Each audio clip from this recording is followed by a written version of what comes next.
Hello, hello, hello, and welcome to the Babe Bulletin Podcast, where we talk self-love, empowerment, boudoir, and anything else that makes us feel like a total babe. My name is Alicia. I'm a boudoir photographer and a body liberation expert, and I'm so happy that you're here today with me and Bosco hanging on the couch, chatting about community, something that I think we all know a little something about, but maybe don't invest enough in our community or even rely on our community enough. I've been noticing a trend where we're very hyper individualized, right? We really want to just worry about ourselves, just take care of ourselves. And while I get it, there are definitely strengths to being very individualized. We're not really supposed to be doing this on our own. And I think we're missing out on getting help and helping others when we think we're an island. I saw, Taylor Swift is coming out with a new album, and I just saw a pull quote, but it was something about think of your energy as a luxury item that you only give to a select few. That was sort of the idea. And again, it's a pull quote. I didn't read the whole interview, but it did get me thinking, like, if we only give our energy to very, very specific people that we deem worthy, are we possibly causing harm to our community? Or maybe we're leaving something, we're missing out on something in our lives by having that mentality. Now, I do understand the idea of don't waste energy on people who are going to bully you, berate you, maybe who aren't bringing anything good into your life. I get that. But when we lean so hard into that idea, I think we're not really creating a world that I would want to live in. I think we can do better. So, okay, let's just get into what community is to even start. I mean, I'm not talking about you have to save the world. You're probably not going to do that. I'm not going to do that. I don't know how to do that. I don't know. I'm not smart enough. I'm not one of those really cool people who are out there doing that. I'm not going to do that. But in my case, I mean, my community is my friend groups, my family, the online spaces that I've cultivated, like the Bucks and Babes Facebook group. That's my community. Even my local neighborhood, just the houses that are around me. That's my community. My downtown that I'm a part of because I'm a small business owner. That's my community.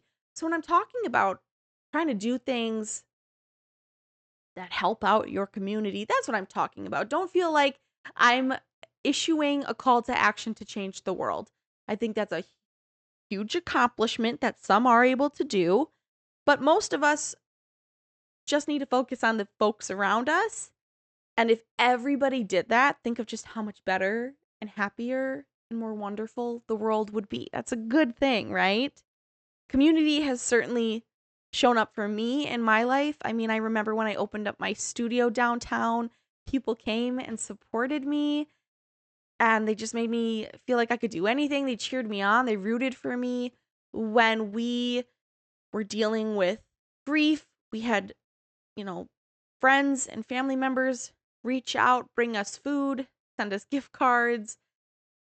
They were shoulders to cry on. I mean, that was a huge sense of community for us, and they really showed up and helped us out.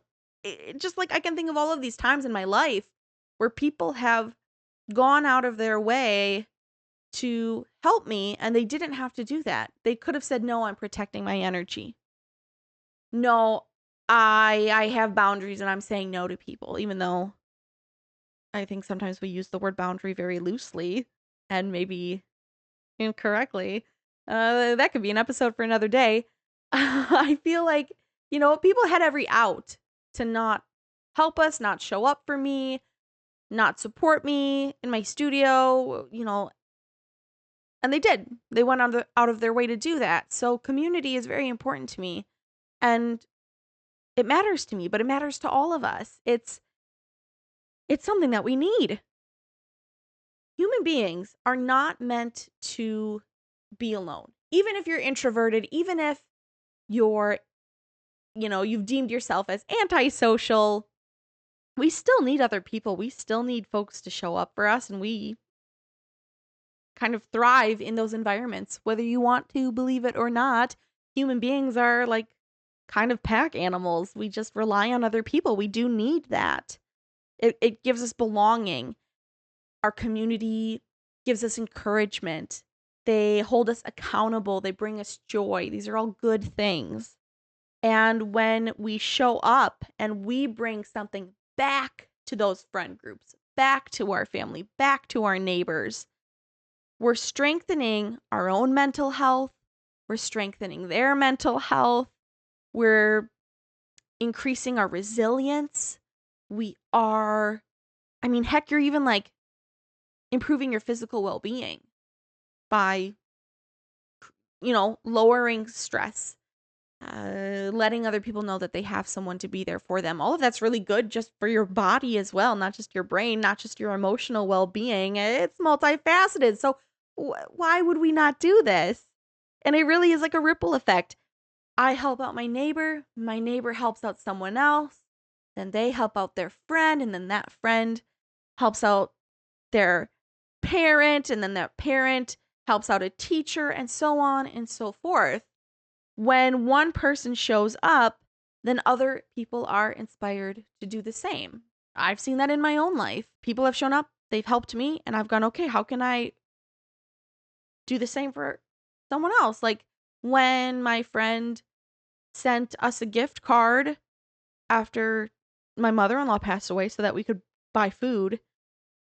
Months later, when her dad passed away, I was like, that was a great idea.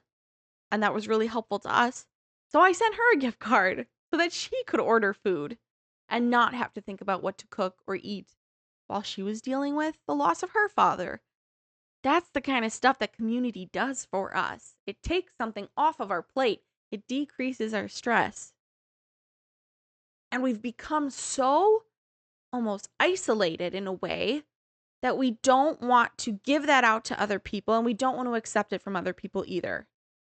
I'm dealing with a problem, and I should be the one who knows how to fix it. I don't need anybody else to do this. Oh, someone else is dealing with a problem? Well, I don't know them that well, so I'm going to protect my peace, and I don't want to get involved. That sounds stressful. That sounds hard. So I'm not going to do it. Yeah, it is hard. And barriers like that can hold us back. You might think, I don't have enough time to help someone else out. I don't have enough time to volunteer. The animal shelter requires 10 hours a week, and I don't have that kind of time, so I'm just not going to do anything. Maybe you think you're not enough. Maybe you think, well, what do I even have to give? I don't have cooking skills, so I can't bring anyone any food. I'm not good at, landscaping, so I can't, or gardening, so I can't be a part of the community's, gardening program. I don't know anything about knitting. I can't make anyone a baby blanket when they have a kid. Maybe you're thinking, well, isolation and busyness, that's just the way it is, Alicia. That's just modern life. That's just the culture I live in. And I'm not going to try to get out of that. This is the way that it is. Nothing needs to change, and I'm certainly not going to be the one to change it.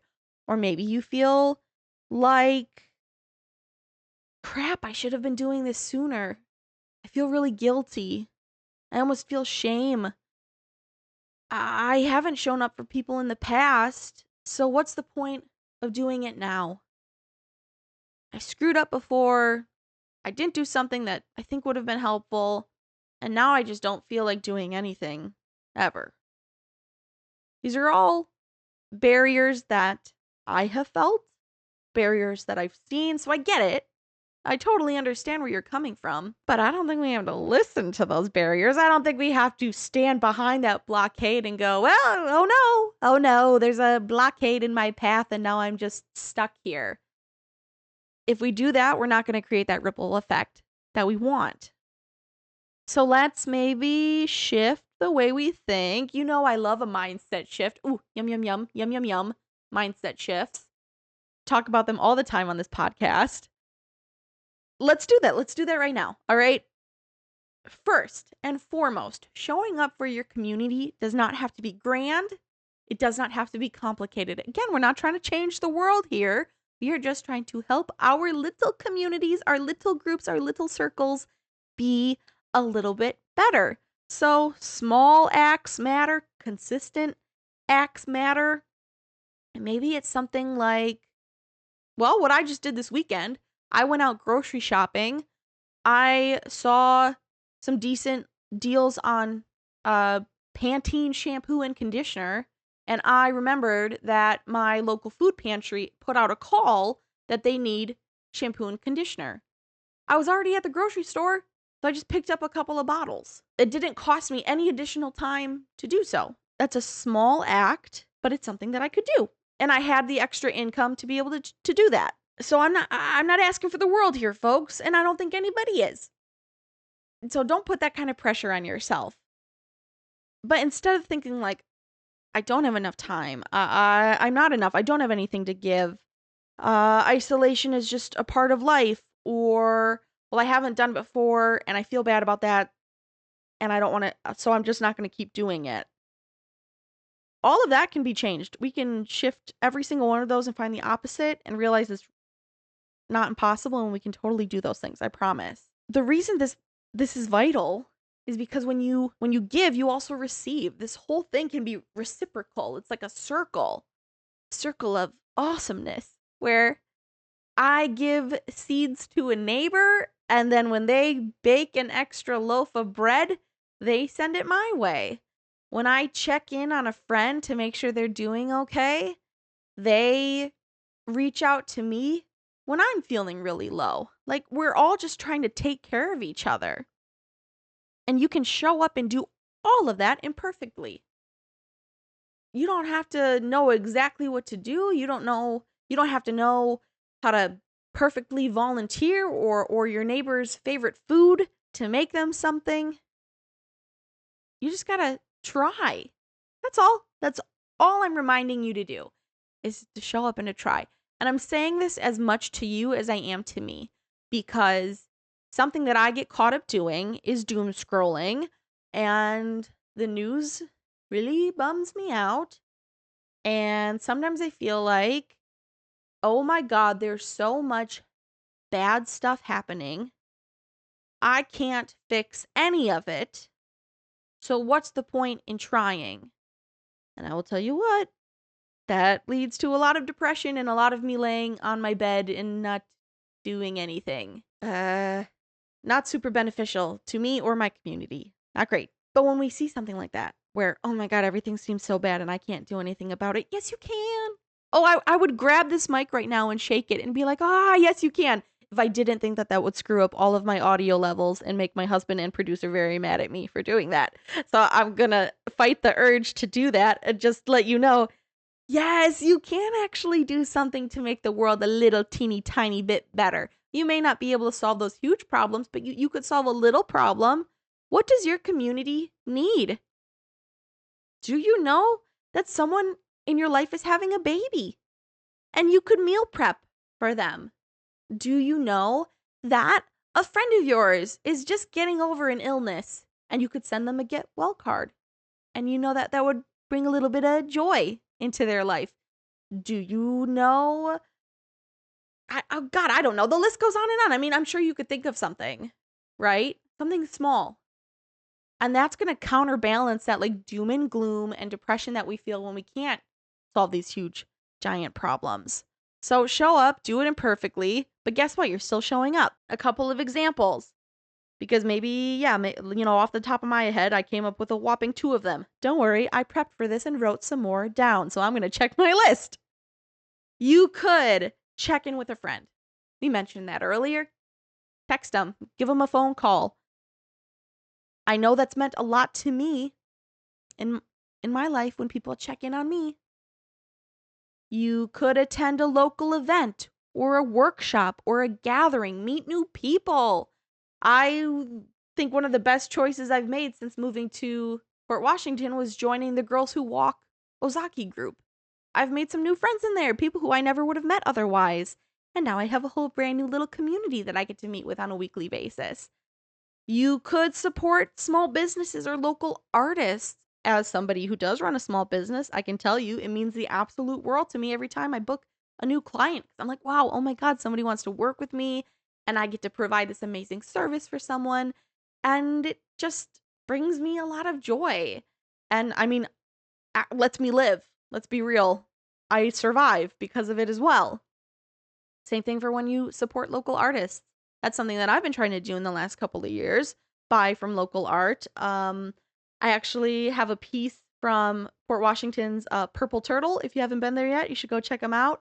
And I've been meaning to go back and buy a second piece from them to match my first one because I think supporting local artists is important. You could volunteer. It doesn't have to be something huge or ongoing, but if you have the opportunity to spend a couple hours here or there, definitely do it. You could also donate a skill. You could donate money, but if you don't have money, you could also just donate a skill. Maybe you're really good at painting and you could paint a sign for someone. You know, you're good at mowing lawn. Cool. You can offer your services and mow someone's lawn who needs it. Doesn't have to be a huge chunk of time, but I bet you could think of one or two areas where you could volunteer a little something something. You could create space for others and invite someone to coffee or host a little group hangout, a little craft night, a little movie get together, a little walk in the park, something fun. We all have access. Well, just about all of us has access to the internet, and I assume if you're listening to this, you do. Because I think that's the only way of getting to this episode is with the internet. So comment on people's posts, share them, show them some love, create and encourage in a digital space where you want to build that connection. That's so easy. You can do that on your phone right now as you're listening to this. That's how easy this stuff is. And then make sure that you're celebrating milestones with people. And we're talking birthdays. Heck yeah, we love that. But also achievements. Maybe they did really well in school, or they graduated, or they started a business, or, I don't know, whatever it may be. Also, making sure that you're providing encouragement during tough seasons. I know a lot of people right now have been really affected by the floods in Milwaukee and Wauwatosa. Show them some encouragement. Just let them know that, yeah, this sucks. You don't have to have the right words. You don't have to have a solution. I think people sometimes get hung up with helping others because they don't have a solution. Just messaging someone and being like, oh my God, this sucks. And I'm sorry that you are dealing with this. This is bullshit. Sometimes that's all you have to say. And it's just nice to hear like validation. Like, yeah, this does suck. Thank you for like acknowledging that. Sometimes that's all you have to do.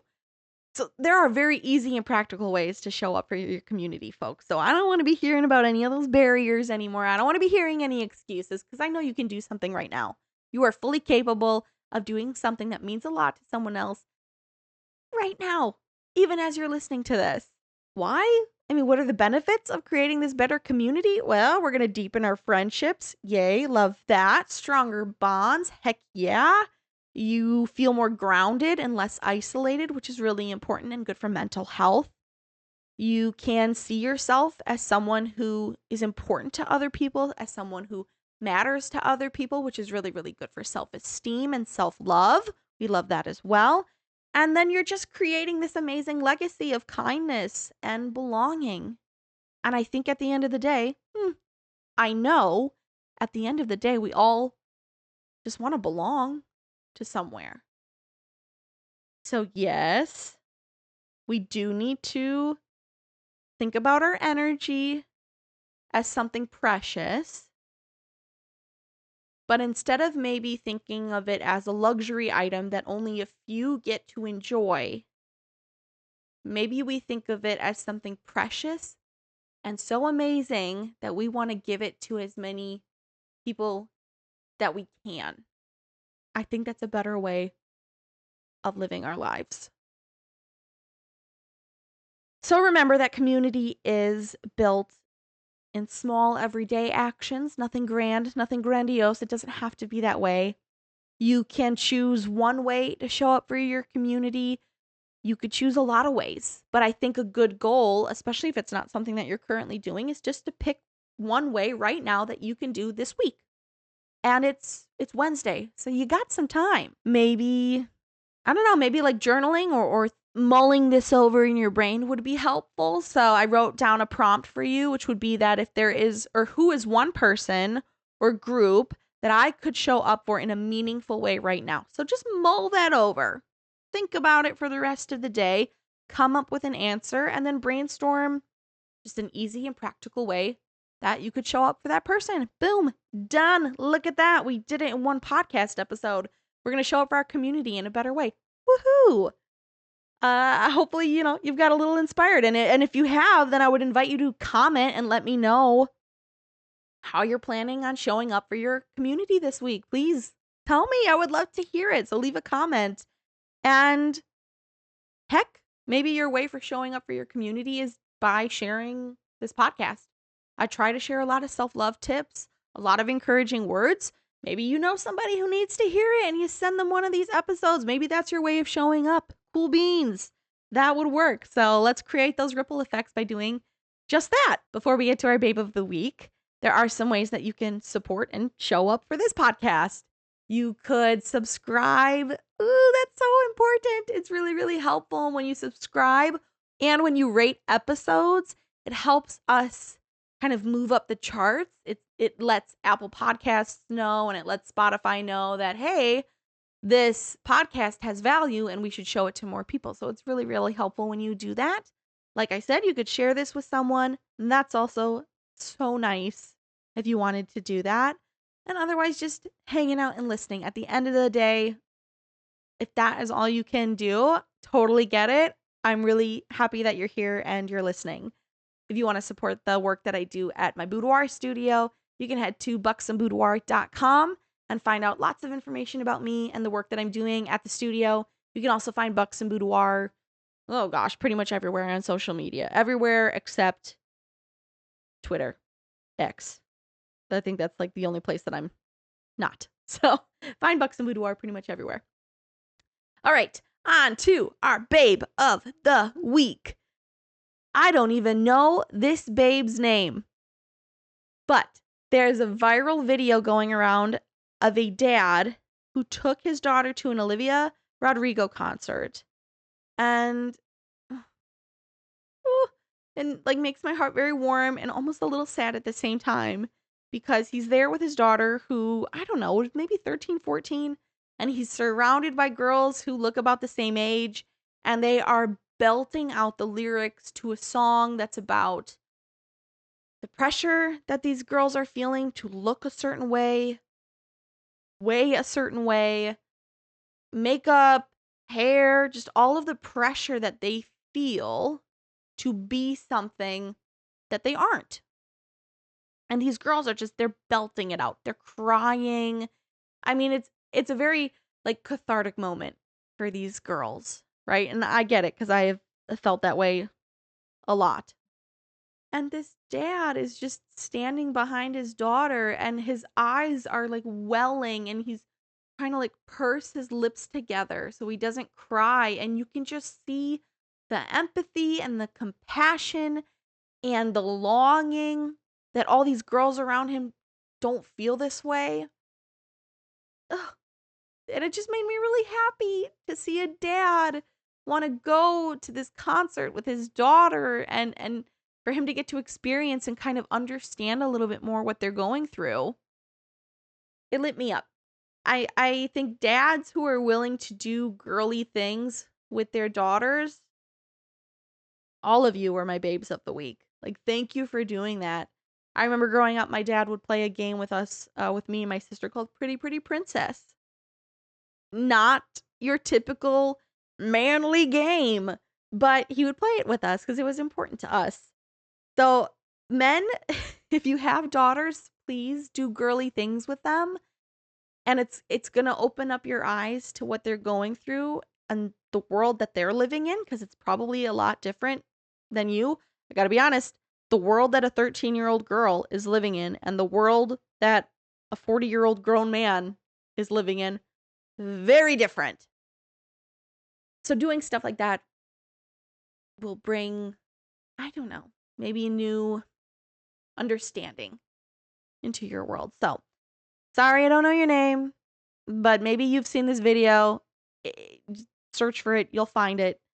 Shout out to that guy. Shout out to that dad. You are my babe of the week. Please keep doing things like that. That is the kind of stuff that's so good for community. That was good for his family's community. So we love to see it. And I love that you're here. I love that you listened. Thank you so much. Remember that your body is a good body. Show up for your community. And we will talk again soon. Bye.